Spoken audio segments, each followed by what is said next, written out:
කළුව ගැහුවා මොකද කරන්න කියලා දන්නේ නැහැ නේද? එහෙනම් මේ වීඩියෝ එක සේව් කරගන්න. සාමාන්‍ය දෙයක් ගණන් ගන්න එපා. කළුව ගහනවා කියලා කියන්නේ ඊඩ් නැත්තම් කැනබිස් යූස් කරාම බ්ලඩ් ප්‍රෙෂර් එක අඩු වෙනවා ඇගේ තියෙන. එතකොට මොලේට යන ඔක්සිජන් ප්‍රමාණය අඩු වෙනවා.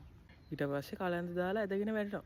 නැත්තම් කකුල් පන්න නැති වෙලා ඇදගෙන වැටෙනවා කියලා අපි කියනවා. ඒකට තමයි කළුව අල්ලනවා කියලා කියන්නේ. ඒකට හේතු තුනයි තියෙන්නේ. එක බරපන්තියෙන් ගහන එක. අංක 2 මහන්සි වෙලා ඇවිල්ලා ගහනවා. 3 හිස් බඩුව පාවිච්චි කරාමත් ඕක වෙනවා. ඕකට සයන්ස් වල කියන්නේ වේසෝවේගල් සින්කෝප් වගේ එහෙම නමක්. මම එක කියවන්න හරියට දන්නේ නැහැ. මම කුඩින් දාන්නවා ඔයගලන්ට. ඉස්සෙල්ලාම පැනික් වෙන්න එපා. කළුව අල්ලපු ඩයල් එකව ලේ ඩවුන් කරන්න. ඒ කියන්නේ හාන්සි කරවන්න කොහෙන් හරි. වාඩි කරවන්න. වාඩි කරවලා හාන්සි කරවන්න. හාන්සි කරවලා ඒ කියන්නේ කකුල් දෙක පොඩ්ඩක් පුස්සලා තියන්න. ඊට පස්සේ වතුර පොඩි ප්‍රමාණයක් දෙන්න. මූණ කට පොඩ්ඩක් තෙමලා වතුර පොඩ්ඩක් බොන්න දෙන්න.